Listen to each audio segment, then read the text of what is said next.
It's the middle of the night on March 19th, 1415. In disguise and under the cover of darkness, Pope John XXIII is sneaking away from the very council he convened. Why?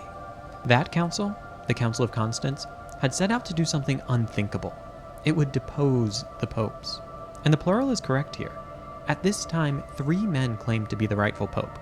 Europe, the church, and even future saints stood divided in their loyalty between these 3 popes. Cardinals had waged wars against the men they elected pope.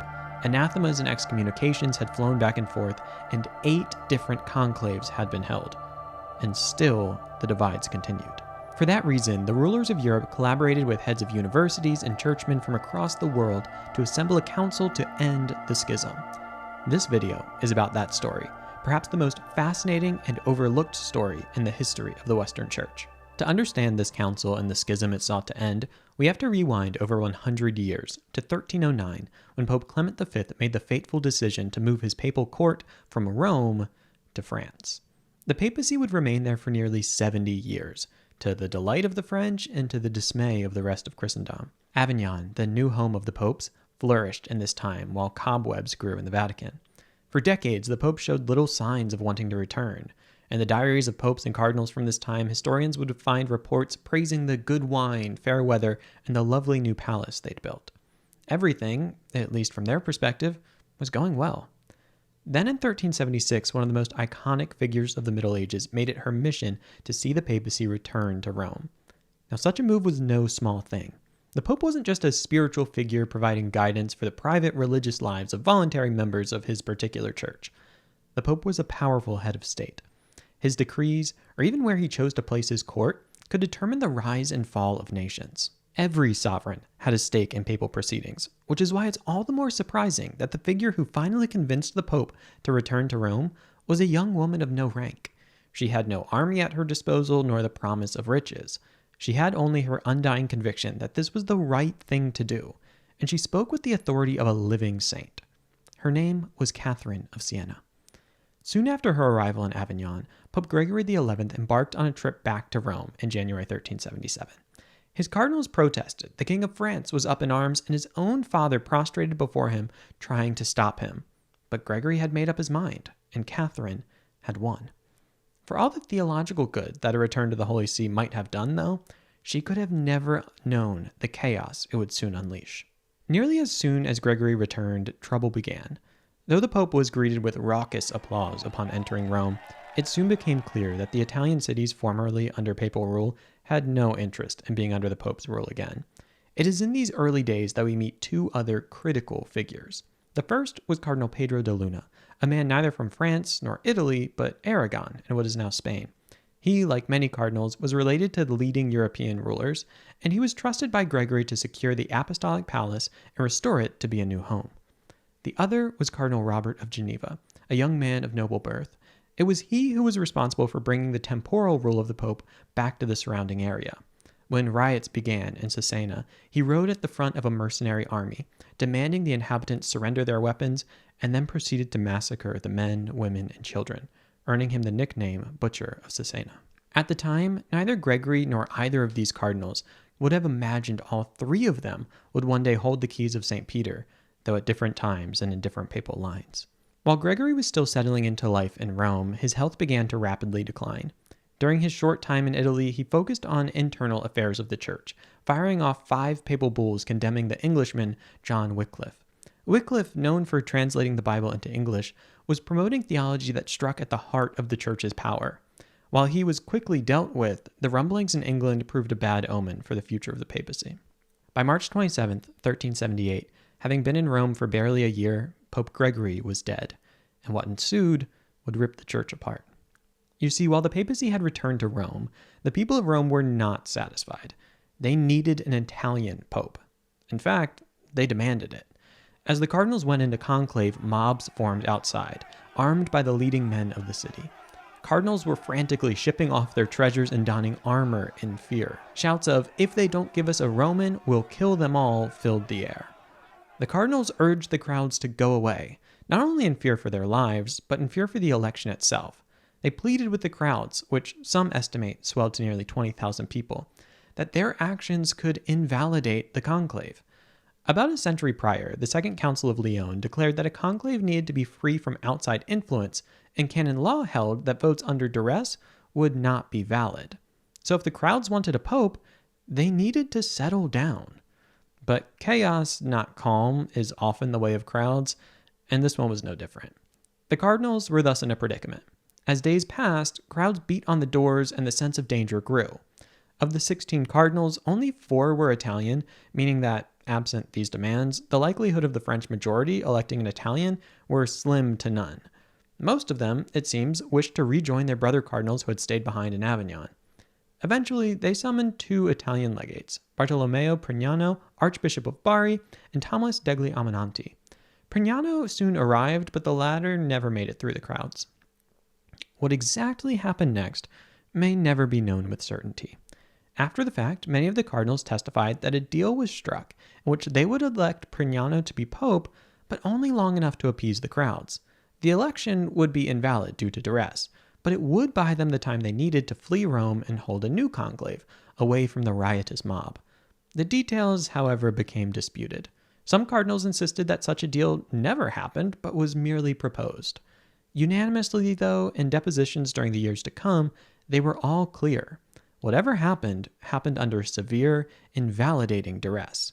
In the chaos, this wasn't the only deal proposed. With the mob breaking through the building in which the conclave was held, the cardinals searched the room, looking for a way to appease the mob. They landed on an aging Italian cardinal of St. Peter's, Francesco Tebaldeschi. Quickly, with the armed mob in the room, they pushed Tebaldeschi forward and rang the bells declaring they had a pope. But there was one problem. Tebaldeschi refused. When the mob shouted at him, "Who then is the pope?" he responded, "My lord of Bari." The next day, confusion remained. Who's the pope? Tebaldeschi maintained that he could not be, and that it must be Prignano, Archbishop of Bari. Prignano, it seemed, quite liked that idea, and he sent soldiers out to the fleeing cardinals, insisting that they confirm his election.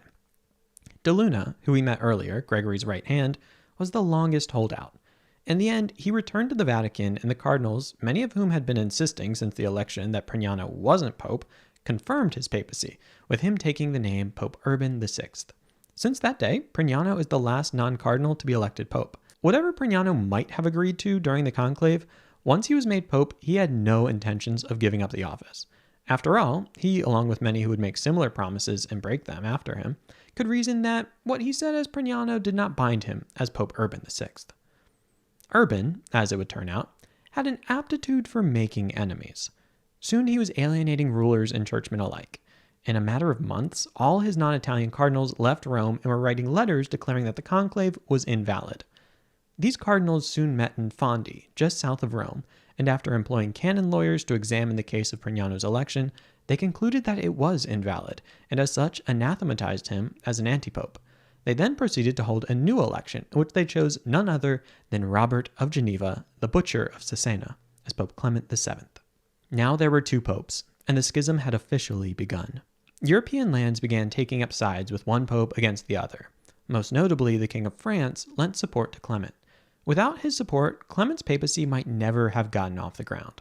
And speaking of things not getting off the ground without external support, this channel can't exist without the generous financial support of my patrons.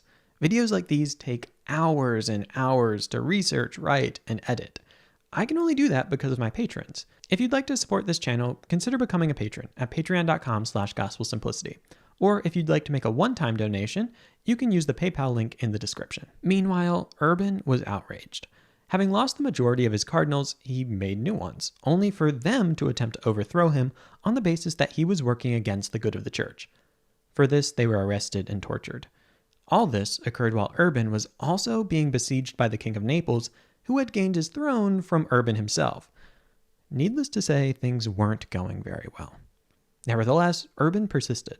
He insisted that his election was valid. Were there mobs? Yeah, sure, but they didn't sway the election. He was pope and no one could tell him otherwise. He maintained this position to his dying day, which came on October 5th, 1389, 11 years after his election. For the first time in over a decade, there was only one pope. Here, the Urbanite cardinals were faced with a difficult decision. They could unite the church by not holding a new conclave and uniting under Pope Clement. However, having been made cardinals by Urban, if they didn't hold an election, they'd effectively be denying his legitimacy, and in turn, their own legitimacy as cardinals.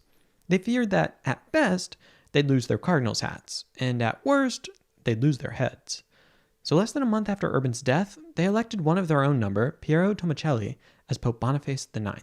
A similar situation presented itself 5 years later, when Pope Clement died. At that time, the King of France advocated that the Clementine cardinals withhold going into conclave so the Clementine kings could assemble and see if there was a way to end the schism.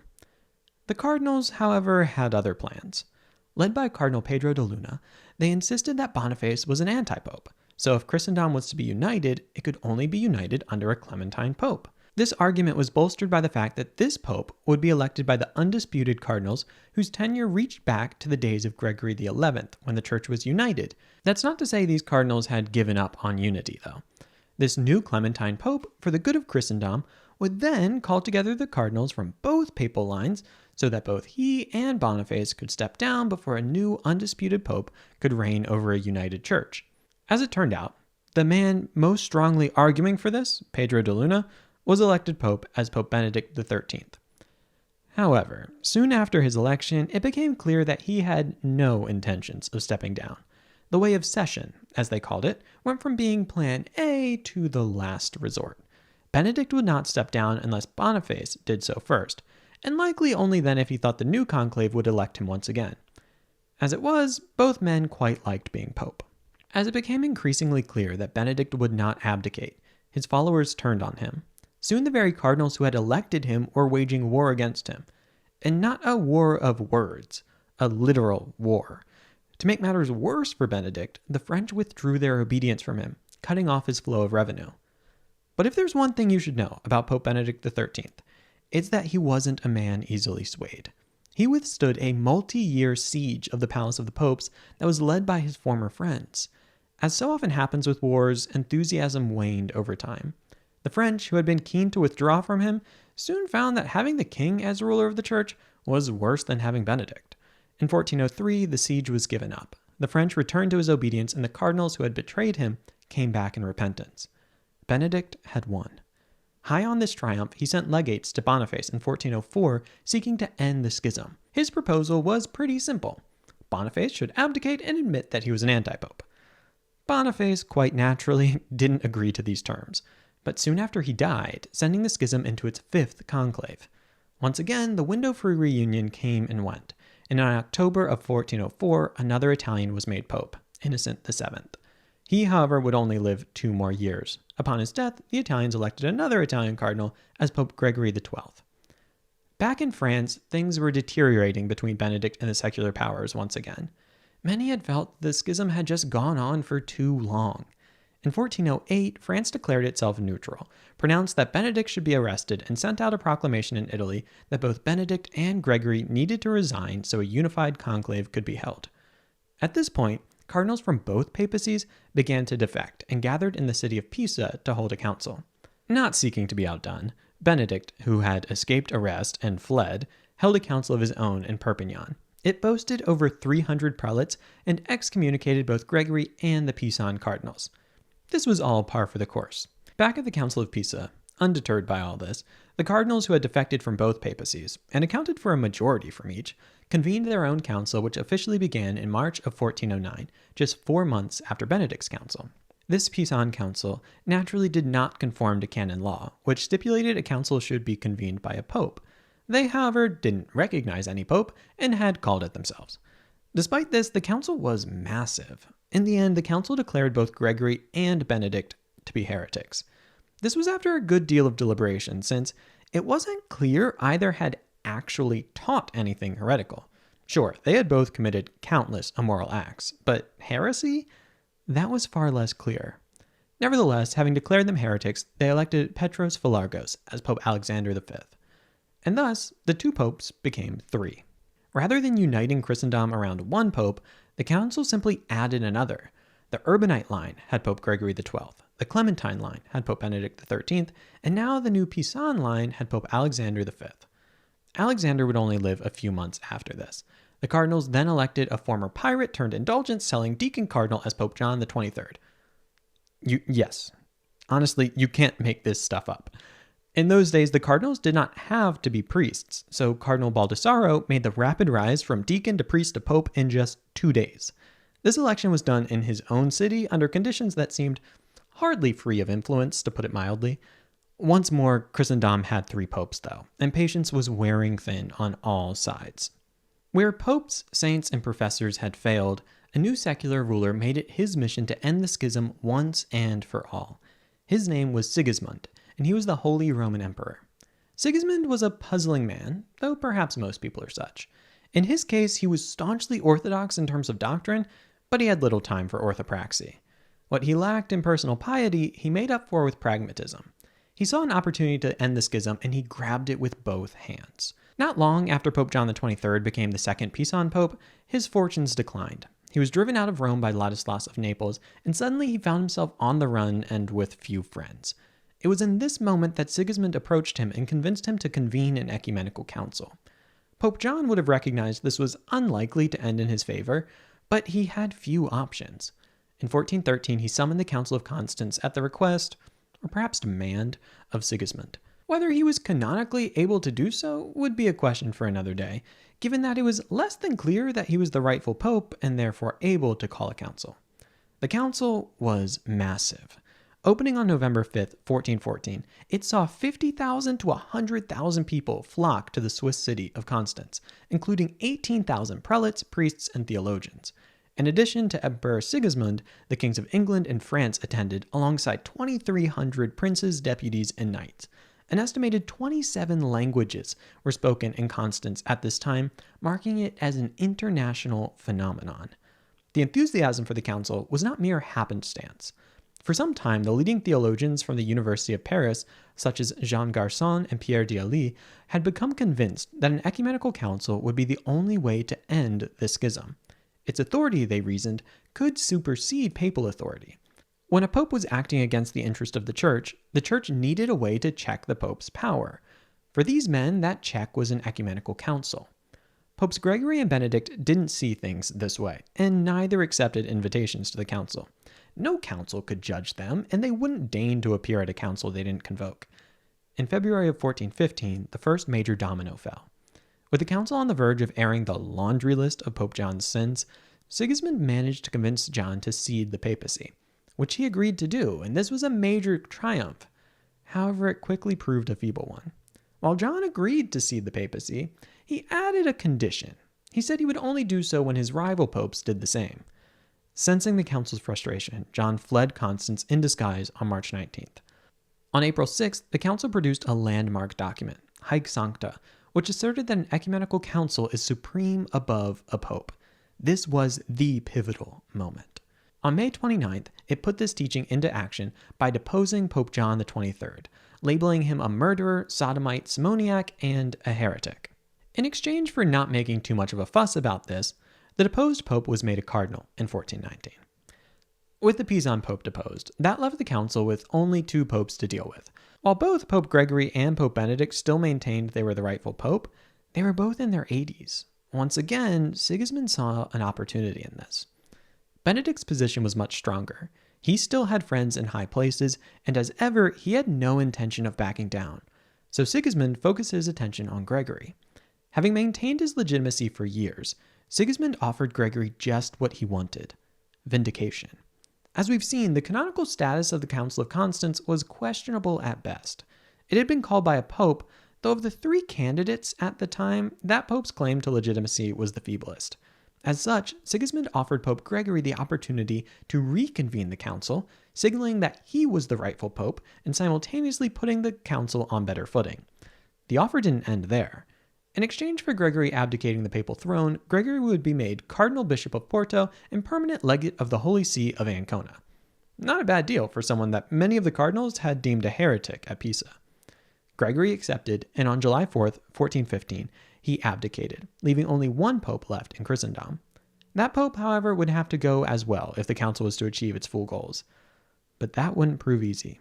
I should note in passing that 2 days after the abdication of Pope Gregory, the council attended to some of its other business, condemning Jan Hus and handing him over to be burned at the stake. This was, of course, after Sigismund's personal promise of safe passage to and from the council, but promises were not binding to heretics. A story for another day, perhaps, but a story without which any account of the Council of Constance is incomplete. That fall, Sigismund himself went to Spain to speak with Benedict, pleading for him to step down. Benedict would have none of it. He reasoned that he was the only valid pope. But he had another argument up his sleeve. At this point, he was the only living cardinal from the Fateful Conclave that elected Pope Urban VI. As such, he was the last living cardinal whose legitimacy, at least as a cardinal, was undisputed. All the others were appointed by popes, himself included, whose papacies were under question. He alone, then, could enter a conclave to elect a pope, and everyone had a sneaking suspicion of who he might elect. Himself. Sigismund was unpersuaded. However, the crucial domino fell when one of Pope Benedict's staunchest supporters turned his back on him to the surprise of everyone. His name was St. Vincent Ferrar. Some saints only become loved and appreciated after their life. They spend their days in obscurity, and only in the course of history is their greatness revealed. St. Vincent Ferrar wasn't like that. He was renowned as a miracle worker, responsible for converting thousands of people, and most importantly for our story, had campaigned for Pope Benedict, declaring him the rightful pope for decades. That's why when he denounced that very same man in the presence of Sigismund, everyone was shocked. St. Vincent's withdrawal of support was soon followed by the Kingdom of Aragon doing the same. Benedict's position was now precarious. Though it would take some time, this moment turned out to be precisely what the council needed. On March 8, 1417, the council declared Benedict to be contumacious. On July 26th, with no sign of Benedict giving in, he was deposed by the council. Benedict was quick to point out that such an action was uncanonical, and he summarily excommunicated all of them. By this point, the council didn't care. The finish line was in sight. On November 11th, 1417, the council elected Pope Martin V. Fascinatingly, this was done not solely by cardinals, but a mixed assembly of cardinals and representatives from the council. This added to the growing list of canonical concerns regarding the council. Only cardinals could elect a pope, but they made up less than half the vote, outnumbered 23 to 30. In any case, such questions seemed to be technicalities in light of all that the council had achieved. The schism, at least in their eyes, was over. The council had triumphed over 3 popes, and the church was united once more. The spirit of reform that had permeated the council was quickly snuffed out by Martin. One of his first actions as pope was cementing the authority of the papal treasury, which made significant money through the sale of benefices, a practice rife for abuse. And abuse it he did, promptly giving papal lands and offices to relatives in blatant acts of nepotism. The council had made it clear that conciliarism, a theory of church government that saw ecumenical councils as the highest authority, was the future. This wasn't only through the decree Haec Sancta, but another, Frequens, which determined ecumenical councils should be held every 10 years. Martin wasn't a fan. Whether he ratified Haec Sancta is unclear, but he and his predecessors certainly didn't like it, and in time it would not be incorporated into official church doctrine. While Martin hesitatingly held a council on the prescribed schedule, he soon disbanded it. In time, Frequens would go the way of Haec Sancta, and popes would reassert their power. Meanwhile, back in Spain, Benedict maintained his case that he was the rightful pope, though his arguments increasingly fell on deaf ears. He spent the remainder of his days in a remote, impregnable castle. In 1418, he was poisoned by his steward, who had been bribed by one of Martin's cardinals, but Benedict, resolute as ever, survived. He would live nearly 5 years longer before dying in 1423, having lived for 94 years and reigned as pope for nearly 30 years.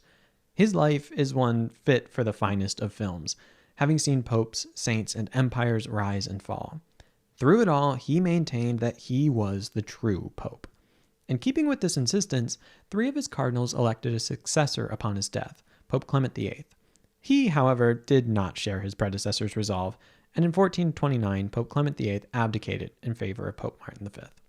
Of course, history being stranger than fiction, this wasn't technically the end of the story. Benedict had one other cardinal, who was absent at that 3-man conclave, Jean Carrière. Disputing its authority, he held his own one-man conclave and elected Bernard Guerrière, Archdeacon of Rodez, as Pope Benedict XIV. He ruled in secrecy, becoming known as the Hidden Pope. Upon his death, Carrière held another one-man conclave, this time electing himself. He, however, was captured and imprisoned by Pope Clement VIII. When he died in captivity, the Clementine line was snuffed out once and for all. It's quite the story. And it has often left Christians scratching their head asking, what do we do with this? How you answer that question is going to depend on your view of church history. While the Great Western Schism might not loom large in people's mind today, it certainly did in the past. Luther pointed to this period as evidence of the papacy's decay and the need for a reformation. At Vatican I, the bishops who were opposed to papal infallibility asked how such a doctrine could be maintained in light of such a scandalous period. Finally, the Orthodox would point to this as some of the early fruits of breaking away from the other ancient patriarchates. However one might react, I'd urge caution on a few fronts. First, as a Protestant, it can be easy to look at this and say, not my problem, but we cannot have our cake and eat it too. If Protestants want to describe themselves as Catholic and having a genuine claim to church history, we must reckon with the parts of that history that we don't particularly like. In my view, the Great Western Schism was a tragedy. At a moral level, I'm repulsed by many things that happened during this period. But those things are a stain on all of Christianity, not just Roman Catholics. At a doctrinal level, I do believe that the council poses serious challenges to papal infallibility. Can one find a way through this period that clings to the legitimacy of the Urbanite popes, is able to negate the council's belief in the supremacy of councils over popes, and finds a way around numerous canonical difficulties? Yeah. Is it plausible? I'm inclined to say no. And yet, history is messy. This is not the only council that was messy.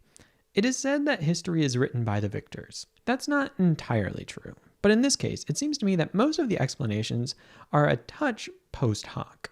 There's a way to navigate the sea of difficulties here, but only if one must, by necessity, find not only a way through, but the way through that makes the claims of the Catholic Church hold water. To put it more briefly, at a historical level, I find the Catholic explanations of the Council improbable. However, I recognize that Catholics don't see in this the mere machinations of random history. On the Catholic account, God providentially guided his church through this time such that in the midst of serious moral failings and human messiness, the church and the papacy made it through, if not unscathed, at least undefeated. And all of us Christians, at some level or another, believe that God is guiding history, even if we can't understand it at the level of the data available to us. Which brings me to a last point I'd like to make, and this one is for practicing Catholics. Despite what you may think, the goal of this video isn't to make you Protestants. If you're Catholic and settled in your faith, you should know that this isn't some hidden history the church has kept locked away. There are Catholic explanations for all of this, and that's significant. I see many Catholics today who are scared about the state of the church. And I get it. I think a lot of people, converts especially, have some very rose-colored glasses when it comes to the church. When you have great theologians as popes like John Paul II and Benedict XVI, it can be easy to have a false sense of safety, a sense that the church's leaders will always be incredible theologians who have the answers you need to theological questions ready at a moment's notice. But here's the thing. That's a lot more rare than you'd think. Plenty of popes have been saints, but far from all of them. If you remain Catholic despite the Great Western Schism, I don't see how what's happening now could feel like the church's darkest days. I once spoke with a Catholic medievalist who said that they had a friend who would periodically send them headlines and say, "Surely this is the lowest point of the church, right?" And they'd respond with a wry smile, "Not even close." And so you see, the tale of the Great Western Schism can mean different things to different people. For some, it's evidence that an elevated view of the papacy simply doesn't meet the bar of history, and that the lesson to take away from this is the need to limit the power of the Pope, if not disregard the office entirely. For others, though, it's evidence that God has providentially guided the church through much darker times than this, and the lesson is to take heart. However you view it, I hope that this video has helped you learn a bit more about this fascinating moment in the church's life.